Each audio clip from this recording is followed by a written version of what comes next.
see right there. That's why you don't see anything on them, because you haven't bought the house to put there yet, at least not in our editor. And then you see all the trees, all the various NPC buildings, whatnot, lots of other things that you don't see when you're in games, such as big letters that say north and south, so we know which is which, except sometimes we push scenes out where those are still on. Little things like that. And this is the first version of how we edited dialogues. It was called the Spaghetti Machine, and it was a module that was for Unity. And as you can see, this is actually a dialogue for one of the minor NPCs in Owl's Head. And you can see from here that this is the basic structure of how our dialogues are written up. You have a talk, like say for this one, it's silver ore. And then from here, it branches to various responses based on whether or not you have any silver ore on you. If you don't, he says, hey, I'd like some silver ore to power this moon tower. Maybe you should go find me some. And if you do, he says, oh, you have silver ore. I'd like to pay you some for that. So that simple interaction takes up most of that screen. And we quickly found out that trying to edit these in Unity was, I think the technical term was pain in the butt. In fact, it slowed down Unity to the point where you would type a line, and then you'd slowly watch, you'd see the letters T, Y, P, E, as they would appear on screen. Completely unworkable, so we came up with our own solution. This is what we use today to edit dialogues. It's called Convo Builder, and it's a tool that lives outside of Unity so that we can actually edit dialogues when Unity's being upgraded, when we can't connect to it for whatever reason. It feeds its data off a database, which allows us to do queries for various things, like if someone submits a bug saying, I had an NPC that misspelled this word, and they don't actually tell us what NPC it is. This happens a lot. We can then go search for that misspelling and find out, oh, it's that NPC. And you can see all the lots of features that we have that we can flag dialogues with, inventory flags, what inventory item you're carrying, whether or not you talked to them before, whatever they think of you, whether or not you should have already know what they're talking about when you first talk to them, that kind of thing. And then that's step 3. Once we put it in, we have to go back and fix it, because not everything we do is perfect. I'm sure you've heard Richard talk about JIRAs. That's a lot of what he does, and that's what a JIRA looks like. That's one of the ones on my plate. I don't know how many of you have played through Malice? How many of you have actually talked to a Napa? And how many of you, when I said talk to a Napa, you were like, I can talk to a Napa? Okay. There's a bug where all the skeletons in his chamber are supposed to be initially not aggressive, so that you can actually walk up to him, talk to him. He does his evil villain bit, and then you can go on and fight him from there, where everyone dogpiles you in the middle. The problem is that there's on the periphery a couple of skeletons wandering around the edge of the room that aren't neutral. They're immediately aggressive. They attack you immediately. You then pull the entire room, and you never talk to the guy. So, and that's what that JIRA describes. And I'll hand this off to you now, and you can describe some more about how we work. Okay. No, thank you. All right. So this is aptly titled Where the Madness Begins. Usually when we get an open area that we're supposed to fill up with content, i.e. quests, characters, encounters, that kind of thing, what I like to do and the other designers like to do is go into their sandbox and start fiddling around with different characters. Basically what you see here are differentiations of existing characters. For example, this good little fellow here is the actual ghost that you guys seen around. How many of you encountered ghosts in the game? Yeah, pretty much everybody, right? Okay. So I took that model and actually changed the material on it, put a little skull on it, and hence Frost Geist. Anybody here played High Veil Outskirts? Yeah. Okay. Yeah, all the Geists. Yep, here they are. This is all of them. And they're all based on actual existing characters, NPCs and models that we have in the game, just with different materials and that kind of thing. So it's an experimental place that we can go. We can actually mess around with the different characters that we have, mess with their abilities a little bit, and see if we can come up with something new to present you guys. And so I mean, there you go. It's a big sandbox what we play in, and when we actually get something working and we test it after a while, then it's something I can integrate, or we can integrate into the quests and get something hopefully fun out of it. All right, experimenting is the key. When we have these guys, we have to have a platform in which we can experiment with and see what we can get away with the tools. The first area that I worked on was Blood River Outskirts. I was really getting used to tools at the time, so I was trying to experiment with everything and see what I can get away with. Of course, that presented a lot of bugs for me, which I ended up fixing and spent a few long nights actually fixing. But once I got to High-Level Outskirts, I knew what I could and could not get away with. And so it was a little smoother to do. And so I don't know if anybody here recognize who this guy is? No, this is the Bogman of High-Level Outskirts. He's kind of a rare encounter that you can get. And you also can get something off of him that you can trade in to get a weapon. So keep an eye out for him. He's a little rough if you're low level. If you're high level, piece of cake. But anyway, I spent about 2-3 days on this guy. He's a zombie model. Again, changed the material.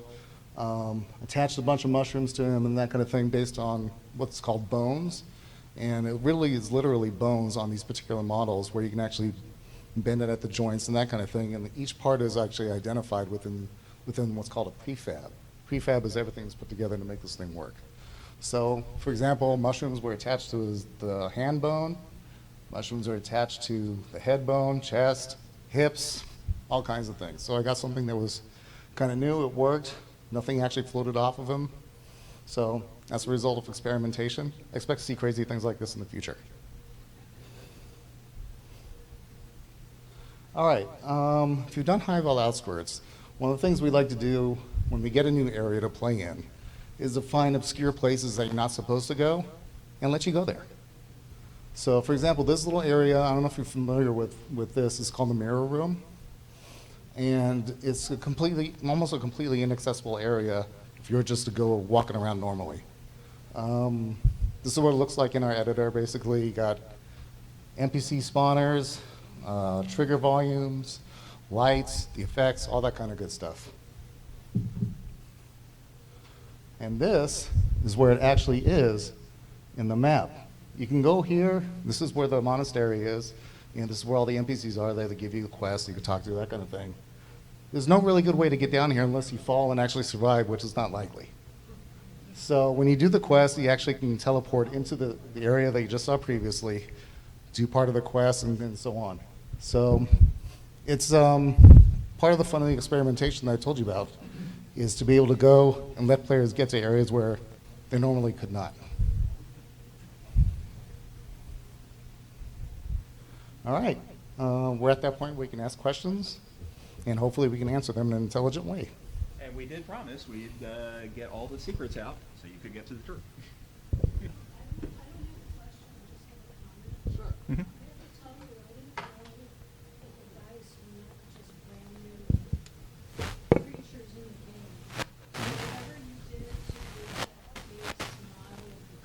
Mm-hmm. Oh, thank you very much. Appreciate that. Thank you. It's always nice to hear.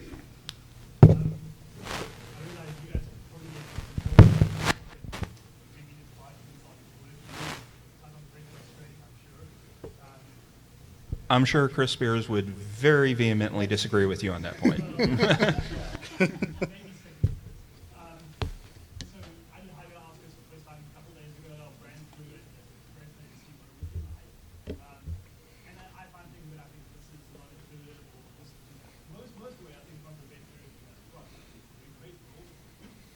His fault. That's my fault.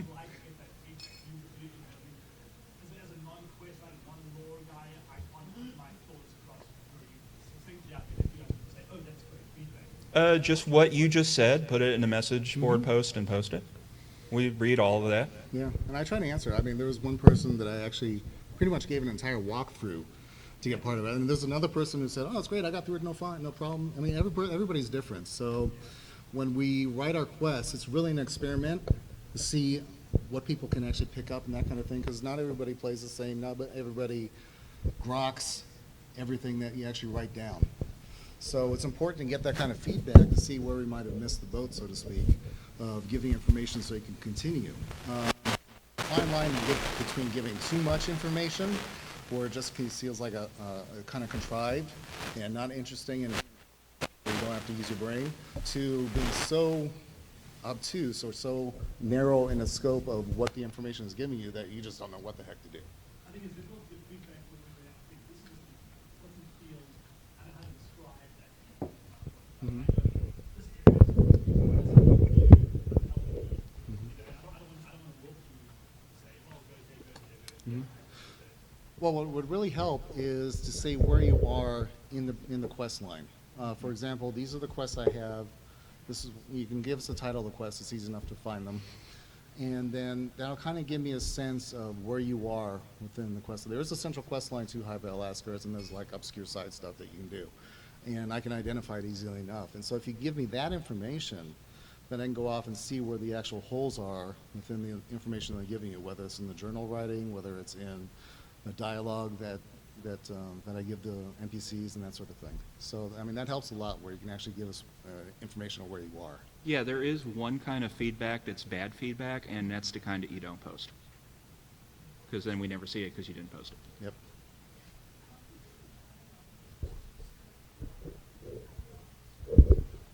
That'd be me. I'm sorry. Oh, thank you.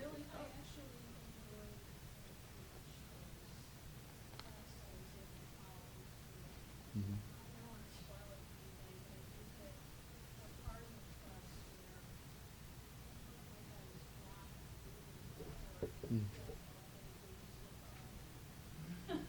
Okay. Well, thank you. I really appreciate it. It's great to hear. I love hearing stuff like that. No negative stuff. Just positive. Only. What is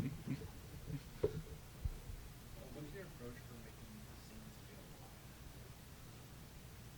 Want to take it? Shall I? Sure, I can take it. Well, there's a number of ways to do that. The first thing is to make sure that they're not just completely static, that there are NPCs that are moving around, that there's ambient life that's around. One of the things that you may or may not notice is that a lot of times there's bird flocks that are in the sky. Those are actually pre-placed. There's a system, a bird flocking system in Unity that we use that keeps it going around and so forth. Ambient critters and whatnot, as much as we can get away with, because the more things that we have that move around, the more scene gets loaded down. So then it's a struggle between having lots of everything and then lots of nothing. The history of Arteris is a good example of that. We tried to make Arteris as lively as possible, with hundreds of guards doing their patrols everywhere, lots of NPCs barking at you from the streets. It was very great. It was very lively, and no one went there because Arteris, you got about 5 frames a second. So we fixed that, and we fixed that by having a huge plague to kill almost everyone in Arteris. It's really sad. But another thing, and this is something that Richard, very much insists on constantly, is having NPCs on the schedules. I know that a lot of players hate that because they want to go to a merchant, and then the merchant's off sleeping. And why is the merchant sleeping? It's an NPC in a computer game. It doesn't need to sleep. Come on. But to your point, to make it feel alive, if you were if you were actually in a city called Arteris and you walked up to a shopkeeper at 3 a.m, he probably wasn't going to sell you any fish. I mean, it's just how it works.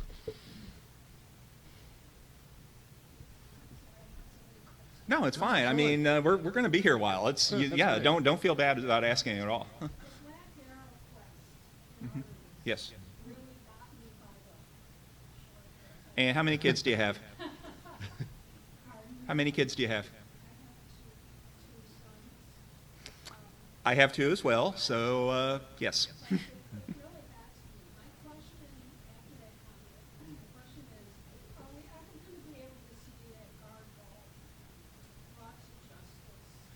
I would love to, and I know that this is a very topic of, there's an active thread on the boards right now if you look for, a topic called phasing.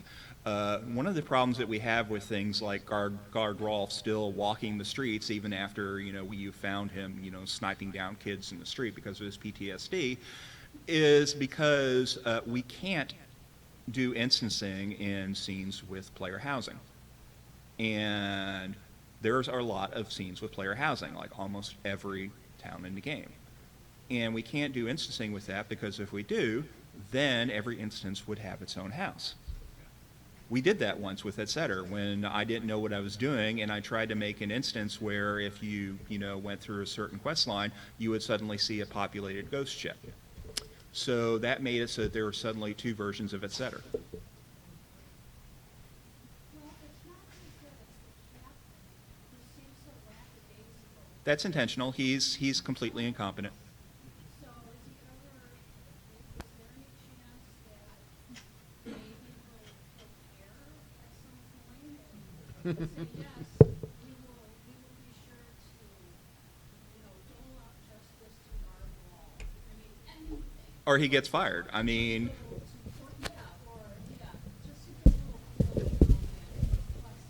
well, I mean, we'd like to get, that goes back to, his question about, how do we make scenes feel alive?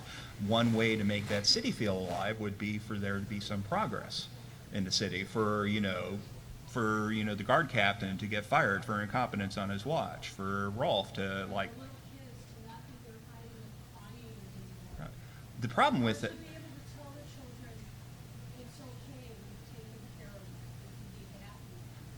so that we can do, and that we probably should do, is have the children react differently to you if you've done that quest so that they're not cowering at you. The problem is that they would cower in front of someone else who hasn't done that quest because they haven't gotten to that point in the story where you have. And ideally, we would instance it off so that there would be two versions of Arteris. There would be the versions of Arteris where you and others helped these things happen, and there's been some progress, and it's a slightly more well-run city. And there's the city before you came in and helped things, and there's still things for you to do, and there's still a sniper that needs to be brought to justice. That's a really difficult thing to do when everyone is in the same place and everyone has to have the accessibility to start that story. And it's not something we've solved yet, and we're working on it. And there's technical challenges which are already on the schedule, and there's storytelling and creative challenges which we need to work through as well to make it so that you have that sense of progression, and yet it's still open for the people coming in after you to get that sense of progression. So along that line, for the single player offline piece, Mm-hmm. are you going to be able to do those things after you get the multiplayer piece, and then have those kind of things where we are affecting and we don't have to worry about other players? We definitely want to, yes. Excellent. Question about the tools and the content keywords. Mm-hmm. I find that sometimes there's contextual differences where the same word is used multiple times. Oh, yes. Is that something you guys have a way to work around? There's a history. I'm sure there is. Let Uncle Lum tell you a story. and let Uncle Damien sit back and go, I'm not touching this. Everyone else's context. So when we first started Shroud, back in the release 1 to 6 days, when you just had Owl's Head and then Owl's Head and Kingsport, whatever, the only way to deal with NPCs was to talk to them in complete sentences. There was no keyword highlighting. There was no, you had to talk to them as if you were playing Zork. A lot of people really liked that. Richard really liked that, and that was his design. That's what he wanted it to be like. And we had like about maybe 8 or 9 functional NPCs where you could talk to them, and for, a good part of the time, it would make sense when you would talk back to them. The problem is that didn't scale at all, because each one of those NPCs would take maybe about a week's worth of work just to get in enough responses so that they would respond to most things that a player would say. And we quickly, once Novia came online, had to do hundreds of NPCs a month. That just wasn't scaling. So we went more to what you see today, which is where you have paths that you go down through highlighted keywords, where you click and the conversation moves forward based on how you click. You can still branch around, you can still jump back and forth. And the guts of the system of, typing in complete words and ignoring all the clicky stuff entirely, which in fact there's an option for it, I believe, in the options, you can still do that. Now, we're actually having to move beyond that, and that's being driven by people who don't speak English. I know, who'd have thought it? There's actually people who are paying customers who want to talk to the game in Italian and Russian and German. A lot of Germans, actually. A good part of our player base is in German. And what you're speaking of in terms of context of keywords that mean one thing in one place and one thing in another place goes completely haywire in a different language, to the point where the game becomes almost completely unplayable. So we did something, I believe it was 2 releases ago, where we actually switched it so that now conversations are almost completely keyword driven in terms of the keyword bar that you see below, the conversation interface, where now those are just self-sufficient keywords that, if you remember the interface that we had up, what we call the talks, those are now defined independently of language. So we're going more now towards where we're driving conversation to go through choices that you select. Kind of, instead of a Ultima 6, Ultima 7-ish choose keywords, we're kind of, easing our way into choosing between choices, in a dialogue. The example I use, I think there are about 20 NPCs that think my name is Nate. Mm-hmm. What is your name? The name is Alan. I go, okay, I click name. Yeah. Oh, now my name is Nate. And the problem is that you're saying my name is name in a way that we don't have programmed in to filter out. But yeah, I mean, it's an ongoing process, and it's juggling a lot of different demands. But honestly, the fact that this needs to work in languages other than English is pushing it a lot of the way more towards trying to get rid of some of those ambiguities, because what you think is vaguely ambiguous in English makes a Russian speaker go, duh. So the localization aspect of all the other parts of the user interface and everything, I guess, is underway in some other group of folks? Well underway. The Russians, I believe, are about a month away from launching a completely localized version. Okay. Are they then also taking your dialogue and the NPCs and localizing that? That's what they're localizing, yes. Excellent. I mean, How can we see that version? there's an option that you can switch the language, and that's all you have to do. And there's a number of languages available: German, French, Spanish, Italian. I believe Russian's there now. And Option in the UI, so- yeah, it's in the interface. I mean, you could go today and do that. So Black Sun, our Russian partners, have been driving the Russian localization almost completely, because there's a big Russian community that very much wants to play in Russian. They have an additional issue in that Russian is in Cyrillic, which is a different language, which is a different alphabet. So it's a lot more difficult for them to even just follow along in English. Prior to the last couple of months, our other languages translation have been completely volunteer driven, and they've done an incredible job. Travian came on, and one of the things that interested them was, what they could add, what they could help with in terms of translation. And we're just now starting to learn how we can cooperate with them in that, and how they'll interact with the volunteers that we already have, and moving forward with that. So there's lots of progress that'll be made. But that's also why we're making these, decisions about localization, because we're getting to the point where, we have to enable, these guys to be able to do this. And finally, is there any possibility or even thoughts down the road to have like a Google Translator so we can speak to other people in other languages? Not that I'm aware of. What else we have? Anyone?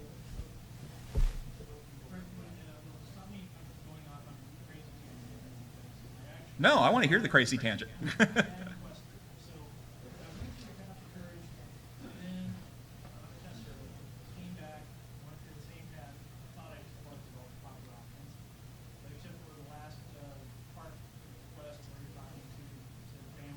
Mhm. I was just clicking through stuff. And let's just say a dramatic difference in the ending occurred. And I'm not really sure whether or not that was a result of the fact that one was a tester than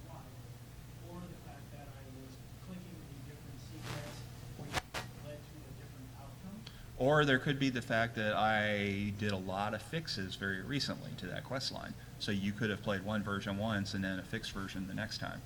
Was the dramatic difference that one person killed another person? Yes. Yeah, I fixed that. That was always supposed to happen. So what I was wondering was that if there was some indication, I didn't know exactly what to trigger. If it is going to have an option that would cause you to have an irreversible decision, I was wondering if that could appear in different color or something like that, if there was sure in this case. I don't normally like speaking for Richard, but I can pretty much tell you in this case that he would be violently against that. He believes that you should treat all decisions as irrevocable.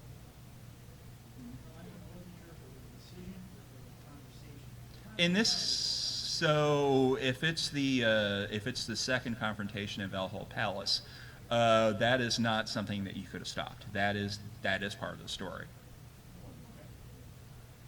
What if you accidentally didn't know that there is a plate on the ground in front of the room?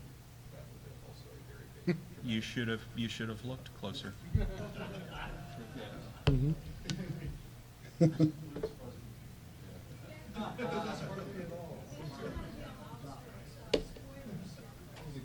Yeah, there's lots of spoilers this whole talk. Yeah. Mm-hmm. You resolved it, how did you resolve it? The captain. Right. I'm at a point where I've got the banner, but everything was resolved, except we still got sparkles waiting for me. Mhm. And, the woman that, was driving force, Mhm. get the sparkles, et cetera. She's got the sparkles and stuff waiting for me. Is that a bug I should report, or have I somehow missed something? No, you didn't miss anything. It sounds like it's a bug. Yeah. No. Yeah, I may even have to ask you to see what's going on with that. Because Okay. they shouldn't I be mean, waving anymore. yeah, just look at the flags on the quest manager. For everyone going on the VIP tour, if you leave right now, you will get there at 2:00. All right, there you go. Hi guys, how you doing? Now you're really very important people. You're important to me. That's right. Yeah. Some role plays you told them you review some parts. The same characters asking you, have you done it? I mean, that's a fun feature. I mean, like the guy in the small town, Mhm. Steve Cudgel. Yeah, Right? And he keeps asking you the same thing again. I mean, that is a bug. Please report it. Mhm. oh, I'm just wondering if it's a feature. No, No, not a feature. not a feature. You should recognize if you finished it. Yeah. Yep. Just wondering if Yes. you put some gear. It's always there. I mean, No, we need to fix that. Yep. yeah, just to know. As we see things out of source like that, some of us have been following all the bugs that you guys have worked on, or what's it, should we just report? Or Yes, don't worry about it. That's our job is to parse it and see and sort it and see if it's got a duplicate.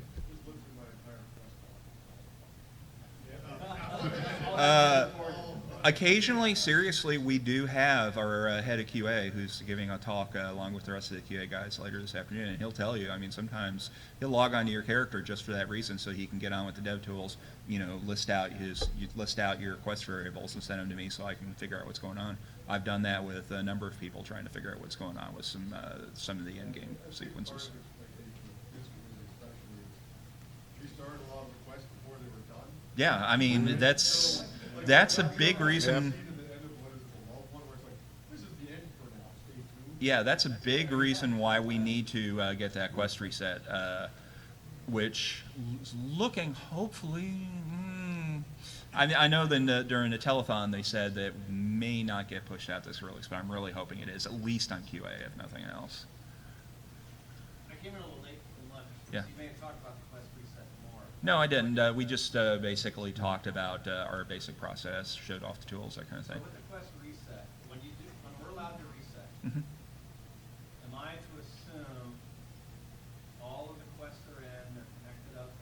I guess they're mechanically connected, so I will get the right prompts and do the right things and go right back to the right NPCs. What will happen when you when you press the magical button in your patcher, because it'll be in a patcher, it won't be in the game.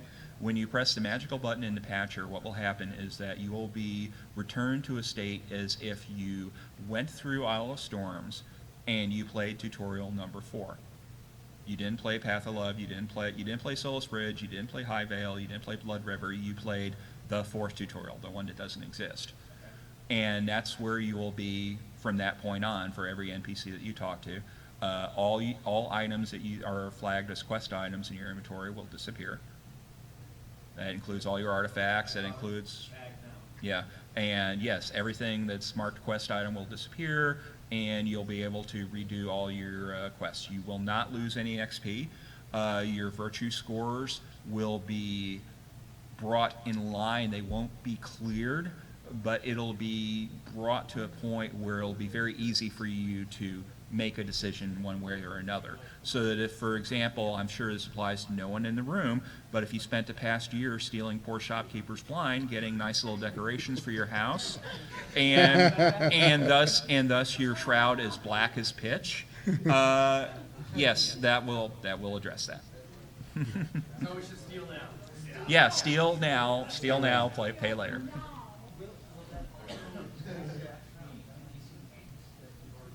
Yes, it will. I realize that. There will be a number of NPCs who you will know just because it's assumed that you've played through the 4th tutorial, unquote. You'll know Edvard, you'll know the Oracle, you'll know Arabella, and that'll be it. Is it possible, and I know it's probably a long answer, but a partial reset? Because I don't necessarily want to go through the whole big 3 tracks again, but I have a whole bunch of other books. Sorry. It's vaguely possible. I mean, and sometimes we do it from a QA perspective, but in terms of just something you'll be able to do yourself, no, this is going to be a one and done thing. Internal mapping tool that can state quests, do you like visualize them on We have a database that stores flags that I can look up, and we also track completions based on tags.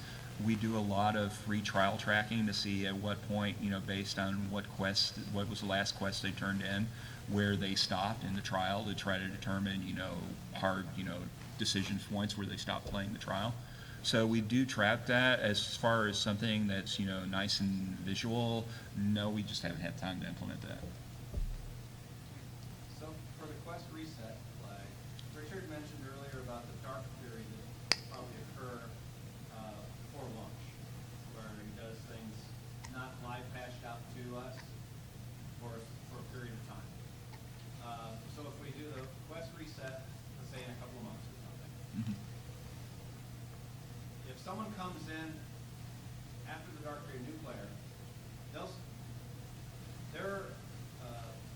and then anything added in there with the dark period, if there are more things that can happen, their experience should be the same as ours in a couple of months, from your point of view of going through the quest lines. Is that pretty true? Yeah. I mean, you'll have more experience, but at the same time, experience, as you're well aware, is not linear progression, so they'll be able to catch up fairly quickly. And the quest reset is that every single quest you've ever done, hopefully, Every single one. Like creating a new character. It's as if you created a new character, but you keep your experience, you keep your gold.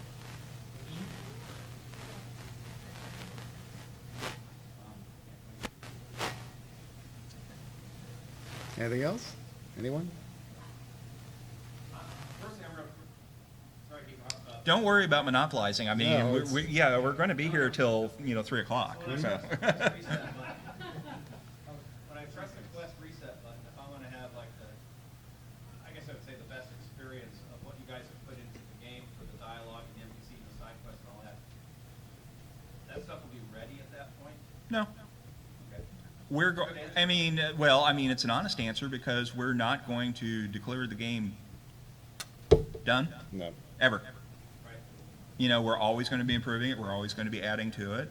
So if you're asking if you reset your quests, and then you'll miss out on being able to do this one new great scene, twice. The main function for quest reset is that guy right there. The guy who's been playing since the game started, has every single quest broken in his quest log, can't get anything done. It was at the end, but I still have the quest just started. Yeah. Yeah. Oh, you will not lose your coconuts. Those are not flagged quest items. I can sell you some if you need Very reasonable rate, I'm sure. some. Absolutely. $4.99.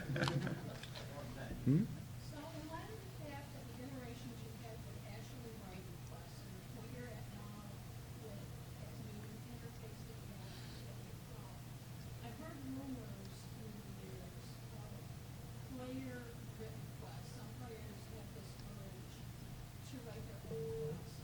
What are the odds, based on the challenges you've already faced, of actually having something for players to write their own requests? It is on our schedule. It is not on our schedule for the current episode. Would you start with Can you potentially elaborate on that a little bit? When there is going to be an episode 2, and that will be a feature of it. Feature of episode 2, Mhm. not one. That one. Yeah, we had originally planned to try to get it in this episode, and it got pushed to episode 2.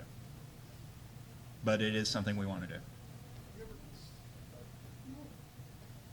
considered, or is there an option considered, allowing the player and town owners to fork over some more money and perhaps design a dungeon system for the player and towns? I mean, I want to know at least the dungeon editor. It's not something I've heard, and asking that kind of thing is above my pay grade. You'd want to ask Richard or Star. Yes.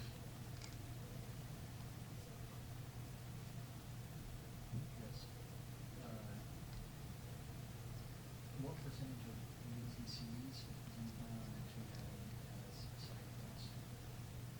As many as humanly possible. And The limit isn't the number of NPCs. We can always add more. yes, then, so every town, probably the expectation of 15 to, let's see, until we play the Outdoors, 300 NPCs on those. That brings in a daily quest, daily questing system.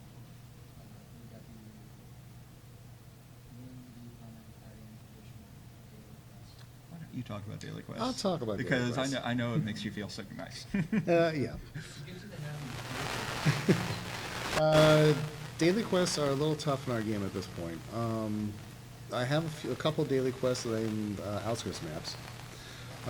They're actually beyond daily quests, pretty much unlimited quests at this point. What's this one?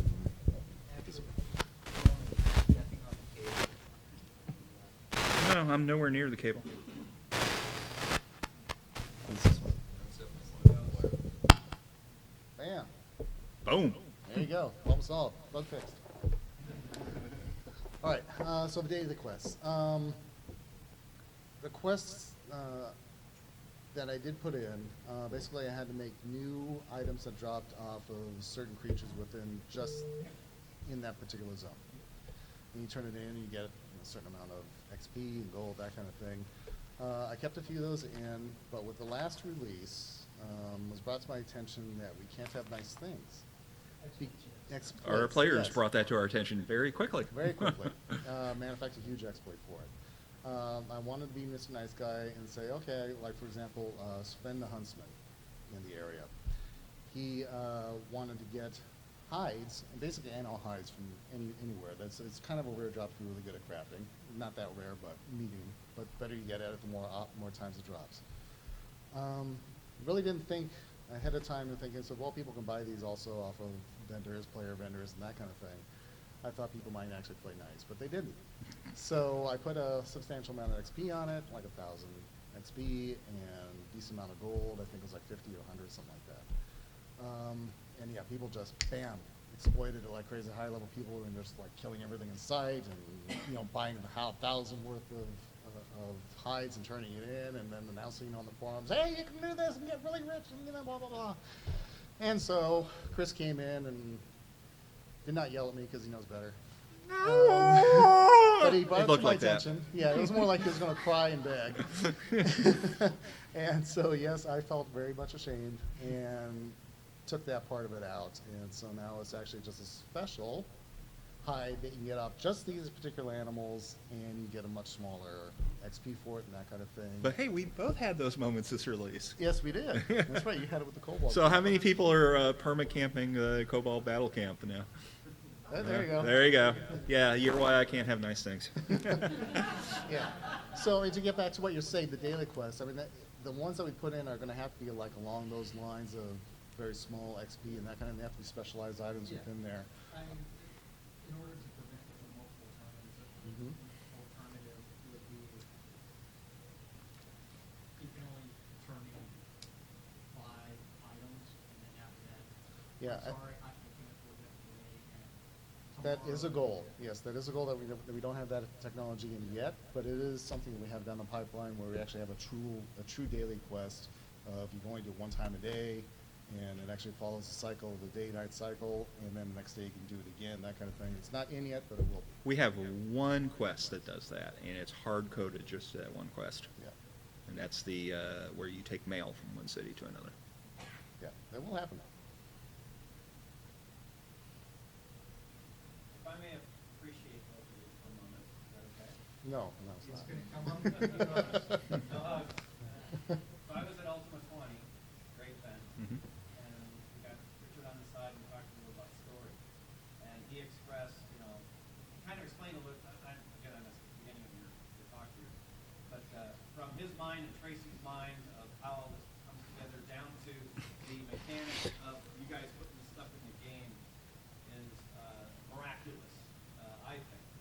And it's so many different layers of creativity from the concept all the way down to what you guys got to do. We see the stuff in the game. That's what you're talking about, by the way. That's what you missed. That's that's Richard and Tracy's design Bible. Yeah, so I'll leave it up for you so you can weep. I appreciate what you do, and I also probably feel you going from step 1 to step 6 to make all it. So, firstly, I give you a round. Thank you. Thank you very much. Really appreciate that. Thank you very much. So for you guys who just came in, I mean, this is very free form. Just ask us questions, yell at us. Yell quietly. Have you guys thought about adding quest termination or beginning to player owned accounts? To get We- players into work? We want to leave that for the players, not for us, because if I started putting a bunch of quests in Paxlair, every other player town owner would say, why are you playing favorites of Paxlair? Because we're special. Well, I can't tell them that, can I? Technology, but the mail system of like, Yeah, it would have to be something automated, yeah. whatever, but how about just adding like, quest giver? I know that Richard's been big on things like the public chests to allow people to run, their own, run their own quests, handmade kind of thing. And that's the kind of thing that we could, that's the kind of thing that you can push for in terms of expectations. We don't want to have any story connections to player-owned towns because the players make their own stories in player-owned towns. That's not our story. That's your story.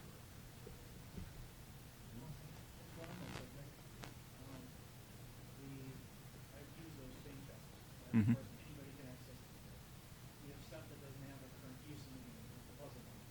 It's easier for us to create a quest where you have to solve the puzzle when they find a box somewhere in the box. Is that a possibility, or is this something really looking coming up with? Well, as you can see, I have quite enough gray hair already, so we're good to go. These are all things that we can say, we'll think about working on and whatnot.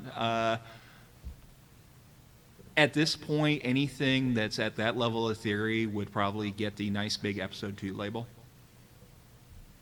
I mean, I'm just being honest with you. We have to get the game out.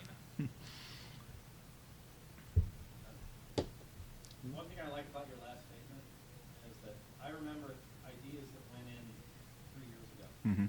They haven't really been talked about. And then even in the last couple of months, I see those things achieved.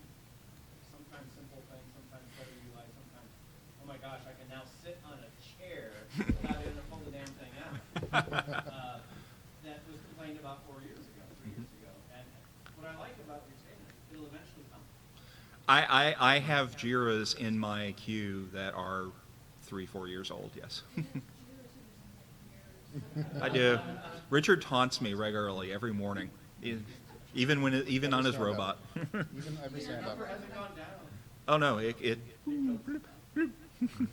Well, the first thing he actually says when it gets to him during the stand ups is, "Oh, I'm doing more GRS," and I just hear him shiver and shake. I think I literally facepalmed during yesterday's telethon. Yeah. Yeah, you do. Speaking of Jira, whenever I report a bug, what I do is I put it on the old document that says no issues, and I'll search like the last 3 or 4 release forums with the specific subheadings, it's like 8 searches, to see if it's been reported. Is there a better way, or is that sort of easy regular thing? For you, the better way would be to let us worry about that. I mean, you're going way, way above and beyond, honestly. If it's a bug that's, it's almost like a voting system, I'd say. If this is a bug that's still concerning you, that's still in the current release, make a bug report for it. Yeah, I'm on there daily. I pretty much have that forum up all day long. Mhm. And I'm constantly doing the searches between the areas I've done and anything that I've touched in the game to see if anybody's put anything new. I'm gonna check the subject line, if there's one subtopic that I'm going to be reporting there, I don't bother any of it. The one that makes sense, I will put in it, what if somebody is a subject line that is dumb, or somebody to read, can you do this? And that's their subject line, one. But yeah, if it's in the subject line, I don't think it's my character, play, character, that kind of stuff, the subject line is something that's Right. The more information you give us, the easier it is for us to find and hopefully fix. What else we got here? Yes. I called the stop spot and spectral mounted, right? And someone else responded and you mentioned I caught stop spot on there. How much thing that you caught? When you type /stuck, that gets sent to us. Okay, I'm going to use that. You get a multiple link, somebody types Mhm. it. I just abuse it. So the long, I think it says on the message after you hit slash stop. Doesn't it? That this will be recorded so that people know that they use it. I don't read. When you get this like, I interpret they're like, I have no idea how to get out of here.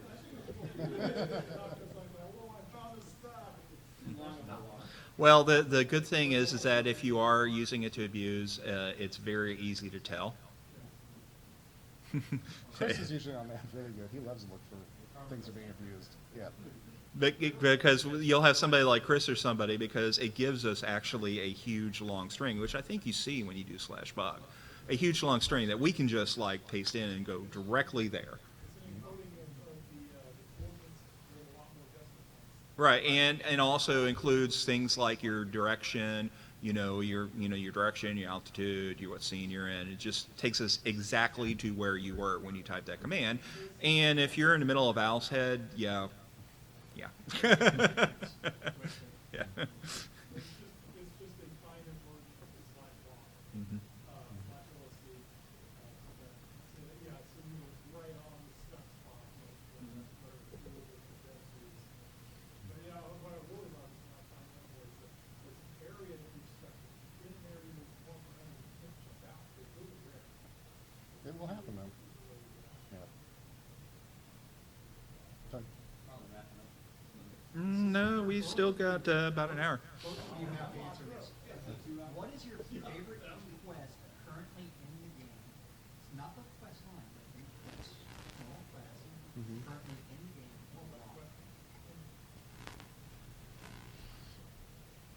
My favorite one.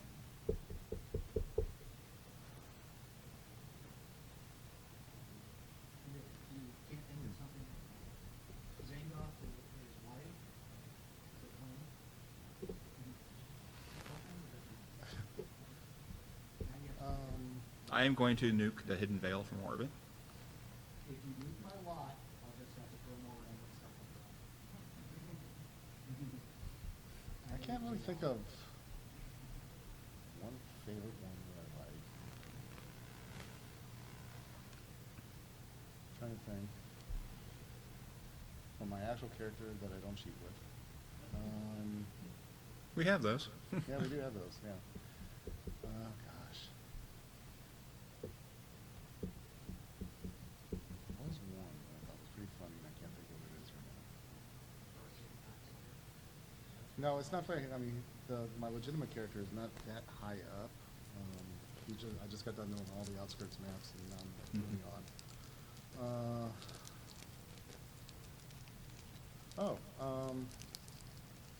There's a pretty good one that I enjoyed in Solus Bridge Outskirts, in which you talk to a farmer and he wants some zombie guts of some sort. And I like the mechanic of going into the cemetery, and there are these pipe things here blowing out a bunch of poison and stuff like that. I mean, you can fight and just get yourself killed by just the poison going off, but you also can turn it off at the same time, and then deal with what you got to do, and eventually get the thing off the zombie.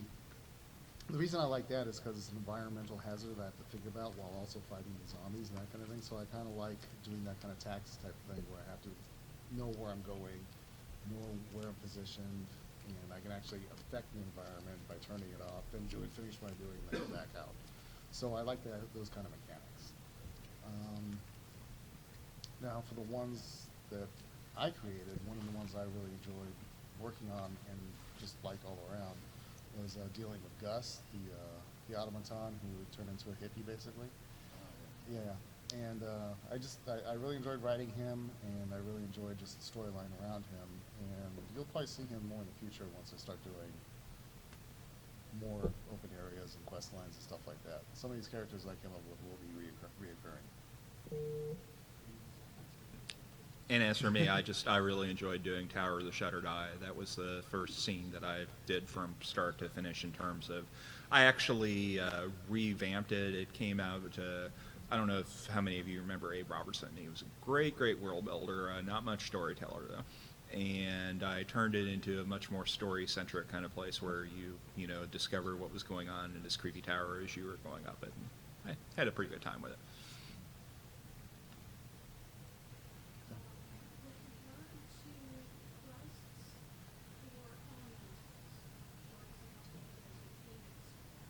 Mm-hmm. What about it? Well, so some of the elementals, the phoenix, and others, the fire, because we were just talking about this, those have quest, you don't have elemental water, because they don't have quest. So the question is there a particular reason why only two of the elementals have quest and not the other? Because I haven't done the other ones yet. Oh, so we're planning on. Mm-hmm.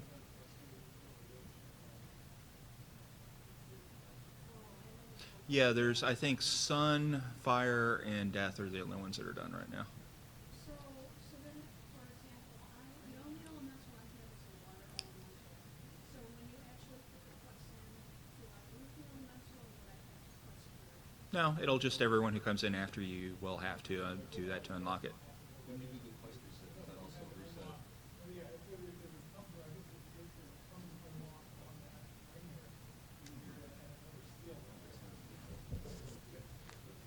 That is an excellent question. I am making a note to myself to find out. That's something we need to know. Oh, geez, thanks. So, yeah, so, you may already have that, but then when you do the quest, How does quest reset affect summon NPC locks?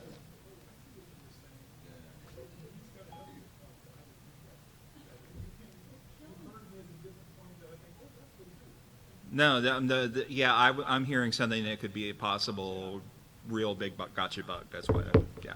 Don't worry about it. Let them go live. Mm-hmm.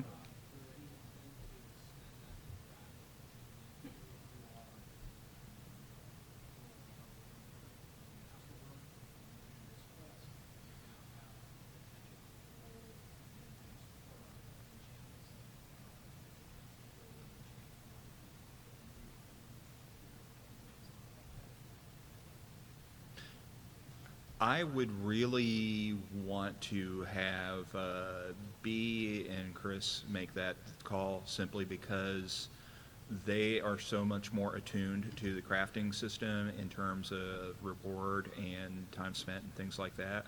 And they very much want to do rewards and things like that. We don't want to just put them in willy-nilly.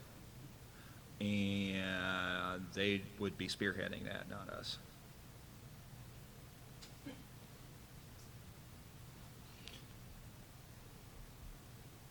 Yes? Some spots you can sell it to. What? So some spots I can sell to, it's like in some centers, Mhm. you back up to the entrance way with the Right. thing, Mhm. and the bear dies in front of you. You can't get up, can't skin it, it stops out for the. How do you report that? Type/bug and take a screenshot and attach it to that. And the /bug will have the location with how you're positioned. And it should, that